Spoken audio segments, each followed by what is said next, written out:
I'm going to talk about how to actually trade these shitcoins a little bit right now. Some of this will probably be review if you're a regular watcher. If you're not, this is going to probably change things for you a bit here. So yeah, let's get into it. First things first, when trading shitcoins that are moving a lot, or the most important thing is to find what has active participation. So it's really simple how you do that, guys. You sort by what has a high tick rate. You want to find things that are putting in consistently high ticks over a longer period. If you're looking at a shitcoin that has high ticks and it's only done that over the past 5 minutes, and then you go and look at it on the 15 and it's not high on there, and you go and look at it on the hourly and it's not high on there, then it's not worth trading. So currently Spell and TRB are what I would be looking at. All right, so first thing is your scanning method. How you do it could be, scanning stuff could be different depending on who you are and how you want to trade and stuff, but I keep it pretty simple. I just want to go trade wherever there's a lot of people trading, right? If there's a lot of trades going through that perp, then that means that, that active participation on it is kind of high. The way things work is that,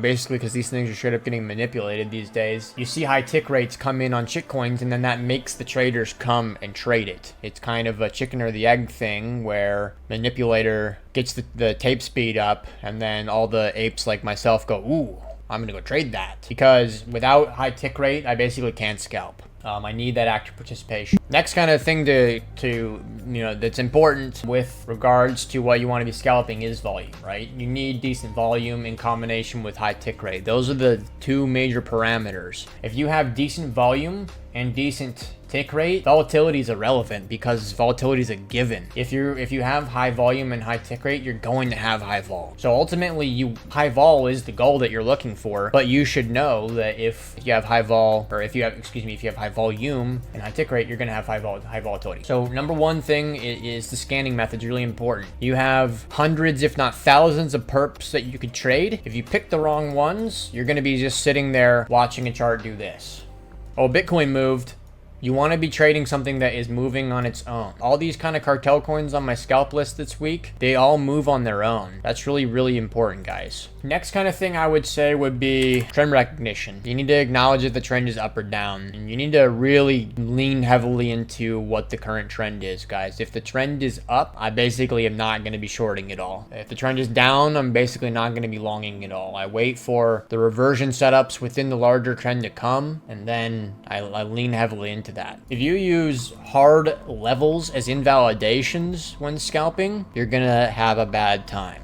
You need to be using momentum and the concept of who's in control with the flows and liquidity to invalidate yourself, right? So if you're trying to build up a long and you can tell that sellers are in control still, that's your reason for cutting it, not a level. Levels are a fucking joke when we're talking about scalping. Levels don't mean hardly anything. So invalidation is a really, really, really important concept. All right, so we went over the invalidation bit. You're following trends. Next question would be, why would you take the risk? So the reason to take risk, guys, is basically you see people being stupid, right? You see people buying a lot or selling a lot into areas where it's, kind of overextended. I'm not going to explain that bit too much because definitely where I take risk and how I take risk is a really strong edge for myself.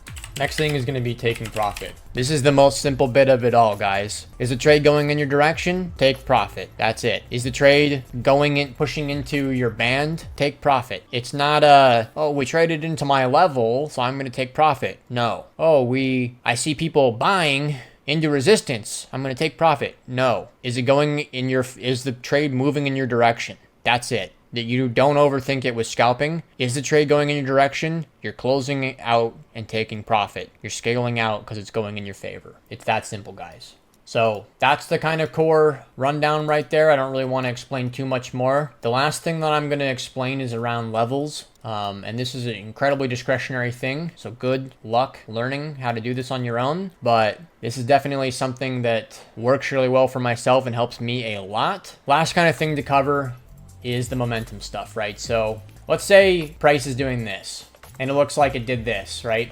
Made a lower low and it, traded back up into kind of like the middle of a, little micro range. What's your mindset here for what direction you should be betting on? And this is where people just get it just dead wrong. People will see this and they will go, well, it's time to short it. Wrong. You want to bet on it going up. Why? Because momentum is up. It's that simple, guys. That will save you from so many fucking stupid trades, right? That logic right there.